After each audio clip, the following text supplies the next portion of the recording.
നിങ്ങൾ വിചാരിക്കുന്നു കടയിൽ എന്തിനാ അപ്പം നമുക്ക് കാട്ടിത്തരുന്നല്ലേ? ആ ഒരു കാര്യമുണ്ട്. ഈ കടയിൽ നിന്ന് കരയിൽ നിന്ന് എത്ര സ്വർണം കിട്ടി ഓരോരുത്തർക്കും, അതറിഞ്ഞിട്ട് നമ്മൾ പോയതാണ്. അപ്പോൾ നോക്കുമ്പോൾ നമുക്കൊന്നും കിട്ടിയില്ല. ഭാഗ്യമുള്ളവർക്ക് ഇഷ്ടം പോലെ പാദസരമായിട്ടും കമ്മൽ, റിങ്, ചെയിന് ഒക്കെ കിട്ടിക്കണേ ഓരോരുത്തർക്കും.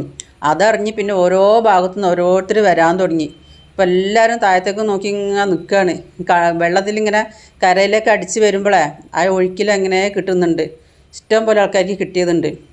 നമ്മൾ പോയപ്പോൾ നമുക്കൊരു ഭാഗ്യമില്ലല്ലോ. ഭാഗ്യമുള്ളവർക്ക് എന്തും ഭാഗ്യം തന്നെയാണല്ലോ. അങ്ങനെ പോയതാണ്. അപ്പോൾ എങ്ങനെയാണ് ഈ സ്വർണ്ണം വന്നത് എന്ന് ഈ കപ്പൽ മറിഞ്ഞിട്ട് എന്താണെന്ന് അറിഞ്ഞൂടെ. ഇഷ്ടം പോലെ ആൾക്കാർക്ക് സ്വർണം കിട്ടിയിട്ടുണ്ട്. അതാണ് ഈ കടൽ കരയൊക്കെ കാണിക്കാൻ കാരണം. അല്ലാണ്ട് ഇപ്പം എന്ത് കടൽ കാണാത്തൊരു പാരാളുള്ളത്. അതുകൊണ്ട് ഒന്നും വിചാരിക്കണ്ട കേട്ടോ. ഈ ഇത്താത്ത എന്താ ഈ കടലിങ്ങനെ വെറുതെ നമ്മൾ കാട്ടിത്തരുന്നതെന്ന് വിചാരിക്കുന്നുണ്ടാവും നിങ്ങൾ. എന്നാൽ പിന്നെ ഓക്കെ, ബൈ.